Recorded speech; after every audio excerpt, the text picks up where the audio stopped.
সোমা গৃহিণীর এই চ্যানেলে তোমাদের সবাইকে জানাই অনেক স্বাগত। তোমরা সবাই কেমন আছো? আশা করি বেশ ভালো আছো। আমরাও বেশ ভালো আছি। এখন বাজে সকাল 8:30। এখন কিন্তু ঘুম থেকে অনেকটাই লেট করে উঠছি। ওই একটাই কারণ, রায়ের অফিস নেই। অফিস থাকলে তো আবার শুরু হবে সকালবেলায় ওঠায়। তার জন্য এখন একটু লেট করে উঠি। আর রাত্রিবেলাও লেট হয় শুতে। আর আজ হলো মঙ্গলবার। এখন যাচ্ছি তোমার ছাদে একটু ফুল আনতে। দেখি কি ফুল ফুটলো না ফুটলো, সে কটাই নিয়ে আসি। ছাদে ফুল গাছগুলো আনার পর থেকে প্রত্যেক দিনই প্রায় ছাদে আসতে হয়। আগে তো ছাদে প্রত্যেক দিন আসতাম না, এখন প্রত্যেক দিনই আসতে হয় কিছু না কিছু কারণে। ওই গাছগুলোর জন্যই আর কি। চলো দেখি এবার কতগুলো ফুল ফুটলো।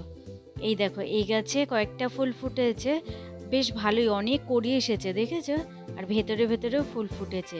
আর ছাদে দেওয়াতে না, রোদ বৃষ্টির জল এগুলো পাওয়াতে গাছটা যেন আরো বেশি বড় হয়েছে, কচি কত পাতা ছেড়েছে, আর কড়িতে তো ভর্তি। দেখো এ কটা ফুল হলো। আর কালকেও কিন্তু অনেকগুলো ফুল ফুটবে, দেখেছো। কড়ি আছে কিন্তু অনেকগুলোই।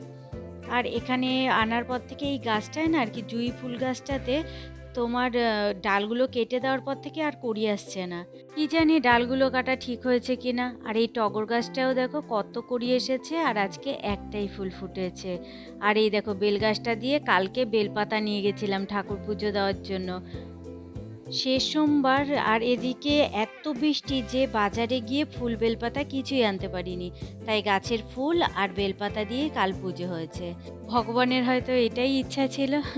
আর দেখো আকাশে কি মেঘ করেছে, আর এক দু ফোঁটা বৃষ্টিও পড়ছে জানো, কিন্তু আমার ক্যামেরায় তা ধরা পড়ছে না। চলো এবারে চলে এসেছি ঘরে। আর এখন বসিয়ে নিলাম আমার জন্য 1 কাপ চা। ফ্রিজ থেকে বের করে রাখছি কি সবজি কাটবো না কাটবো সেইগুলোই আর কি, আজকে যা রান্না হবে সেগুলোই বের করে রাখছি, একটু ঠান্ডাটা ছাড়বে। নয় ঠান্ডাটা না কাটা যায় না।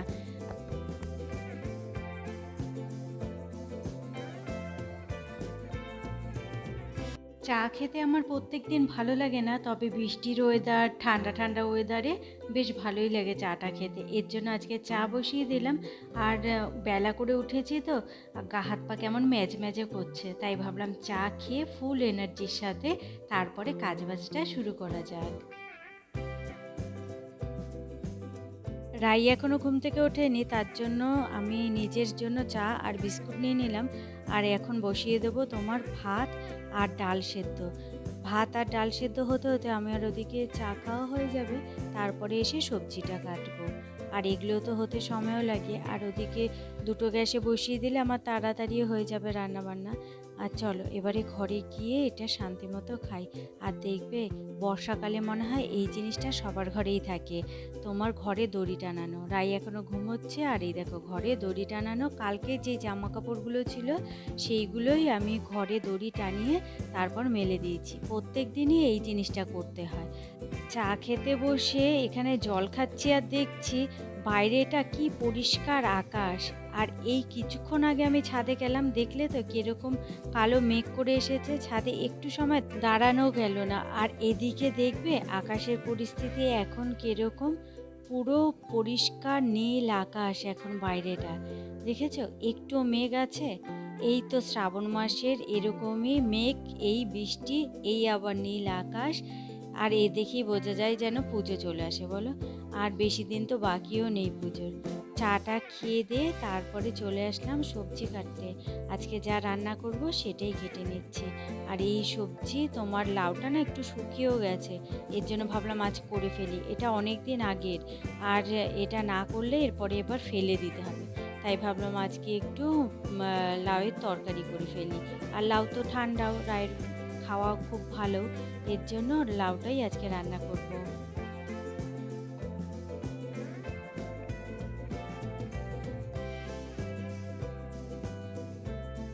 রায়ের টিফিনে দিলাম মুসুরির ডাল সেদ্ধ আর ডিম।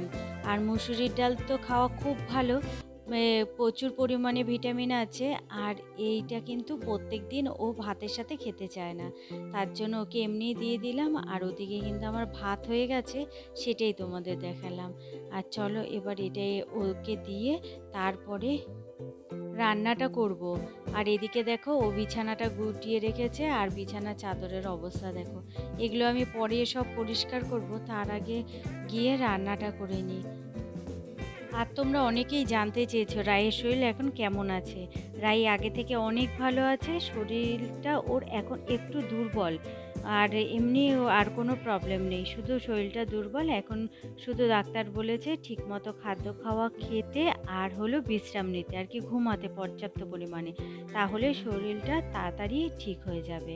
আর এখানে দেখো কাঁচা লঙ্কা চিড়ে, আর সোমবারে কাঁচা লঙ্কা দিলাম আর জিরে দিলাম, দিয়ে লাউটা বসিয়ে দিলাম নুন হলুদ দিয়ে। এখন দিয়ে চাপা ঢাকা দিয়ে দেবো একটু নেড়ে চেড়ে, পরে একটু জিরে গুঁড়ো আর মিষ্টি দেবো আর একটু তোমার ধনে গুঁড়ো দেবো, দিয়ে তারপর লাউ তরকারিটা এইভাবেই করবো। আর নামানোর আগে একটু চিংড়ি মাছ ভাজা দেবো। চিংড়ি মাছটা দেওয়ার ইচ্ছা ছিল না, কিন্তু চিংড়ি মাছটা ওর শরীর খারাপ হওয়ার আগে আমার বাজার করেছিলাম, তখন এনেছিলাম। তা ওটা ফেলতে মায়া লাগলো আর ওটা ভালোও ছিল, তার জন্যই লাউ চিংড়িতে দিয়ে দিলাম। আর এদিকে মাছ রান্না করব, তাই এখানে মাছটা ধুয়ে বেছে নিয়েছি। আর এখানে দু রকমের মাছ আছে।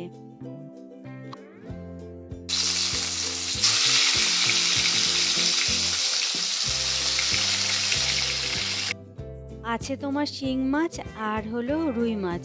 রুই মাছটা এর আগে রান্না করেছিলাম একদিন, তোমাদের সাথে শেয়ার করেছি। আর শিং মাছ রান্না করেছিলাম এর আগে একদিনকে। তার তো কিছুতেই খেতে মন চায় না, কারণ তার নাকি গন্ধ লাগে নাকি।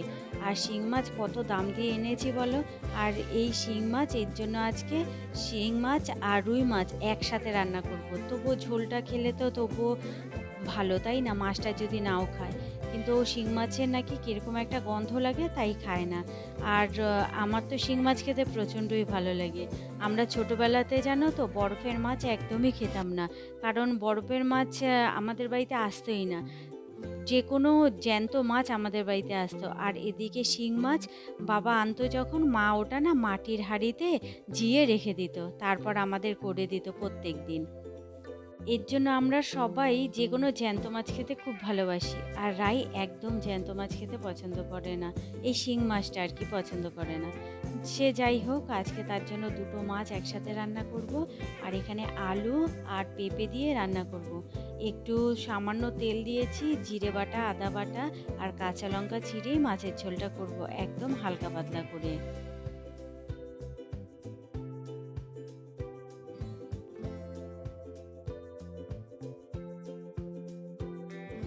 ওকে দিয়ে দেবো এখন ফল, তার জন্য ফলটা কেটে নিলাম। আজকে শুধু মৌসুম্বি লেবুই আছে। আর এদিকে দেখো বাসনের পাহাড় জমেছে, কখন যে মাজবো। আর দেখো এখানে মাছের ঝোলটা হচ্ছে, এখনো হয়নি। আর ওদিকে ভাত তরকারি হয়ে গেছে। আর ওকে এটা দিয়ে এসে তারপরে বাসনগুলো সব এক এক করে মেজে নিচ্ছি।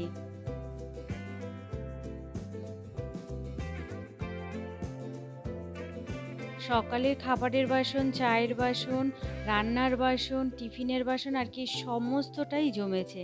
এর জন্য অতটা হয়েছে বাসন।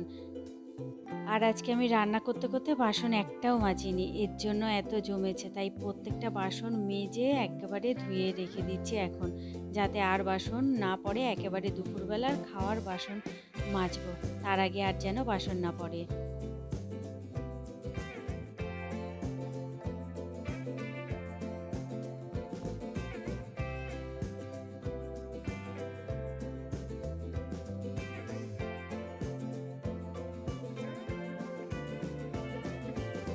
সর্ষের তেলটা শেষ হয়ে গেছে, তার জন্য ভাবলাম সর্ষের তেলের জারগুলো একটু ধুয়ে রাখি।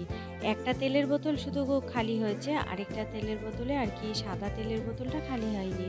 তা একটু ভিনিগার নিয়ে নিলাম আর ওই ভিমবার লিকুইডটা নিয়ে নিলাম। এতে না খুব সুন্দর তোমার তেল কাস্টের জিনিসগুলো, রান্নাঘরে এই তেলের বোতল, তারপরে তেল কাস্টা যেই জিনিসগুলো হয় সেগুলো খুব সুন্দর পরিষ্কার হয়ে যায়। একবার মেজে তোমরা দেখো। একটুখানি ভিমবার লিকুইড বা সার্ফ দিয়ে তারপরে একটু ভিনিগার দিয়ে দেবে ওর মধ্যে, একদম কোনো কষ্ট হবে না, তোমার তেল আপনাসেই ছেড়ে যাবে। আগে তো এটা আমি জানতাম না, আগে গরম জল দিয়ে করতাম। যবে থেকে এটা জেনেছি তবে থেকে এই সুবিধাটা খুব হয়েছে।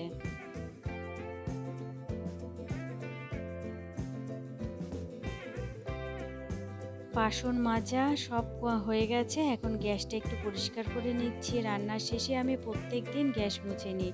সন্ধ্যাবেলায় আবার যদি টিফিন হয় তো হবে, রাত্রিবেলার খাবার যদি কিছু করতে হয় তো করতে হবে। কিন্তু আমার এটা অভ্যাস, প্রত্যেক দিন তোমার রান্নাবান্না শেষ করে তারপরে গ্যাসটা মুছে রাখা। রান্নাঘরের গ্যাস যদি মোছা না থাকে তাহলে মনে হয় যেন রান্নাঘর একেবারে কোনো কিছু গোছানোই হয়নি। তাই রান্নাঘরে আমি গ্যাস সবসময় পরিষ্কার করে রেখে দিই। এবারে চলে আসলাম ঘরে। এখন এই যে জামা কাপড়গুলো সব গুছিয়ে নেব, সবই শুকিয়ে গেছে। আর এই দড়িটা খুলে আবার বাইরে টানিয়ে দেবো। প্রত্যেক দিনের রুটিন হয়েছে এখন এইটা, একবার দড়িটা খুলে বাইরে টানানো, আবার একবার ঘরে টানানো। বর্ষাকালে এই জিনিসটা মানে প্রত্যেকের ঘরেই করতে হয়, একটা দড়ি টানানো। সব জামা কাপড় কি আর একদিনে শোকায়, তার মধ্যে যদি বৃষ্টি থাকে। আর সোমবার দিন কি বৃষ্টি ছিল বলো, এক সময়ও বৃষ্টিটা একটু কমেনি, সারাক্ষণ বৃষ্টি। ভেবেছিলাম আজকে হয়তো সেরকমই বৃষ্টি হবে, কিন্তু আজকে সেরকম বৃষ্টি হচ্ছে না, আর কালকের তুলনায় অনেক কম। আর হলো অনেকটা টাইম বন্ধ দিচ্ছে বৃষ্টি, আর কি রোদ উঠছে। আর রোদটা উঠলেও না খুব চড়া রোদ উঠছে। আর কালকের ওই অবস্থা দেখে আমি আজকে কোনো জামা কাপড়ই ভেজাইনি।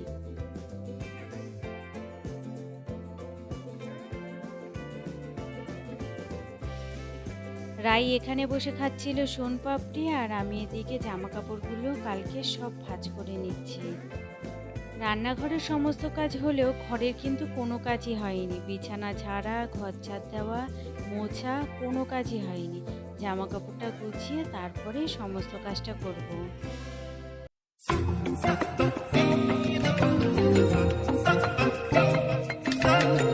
তোমার কাছে ঘর বেঁধেছি সুখ পরিদের কোল, চোখ তাকালো মেঘ সরালো, ইচ্ছে দিল দোল।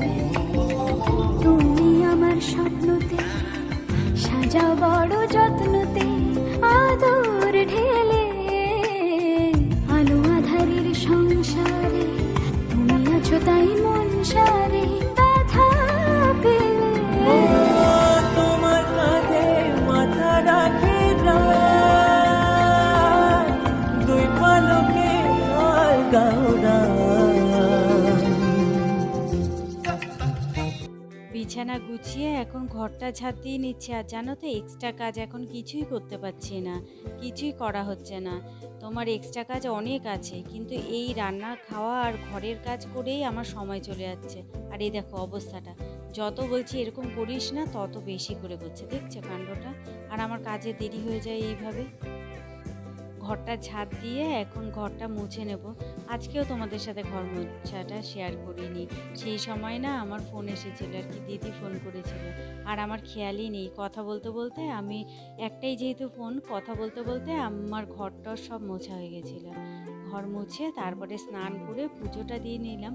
আর এদিকে জানো, আমার স্ট্যান্ডটাও ভেঙে গেছে। কি করে ভেঙে গেছে সেটা আমি পরে বলছি।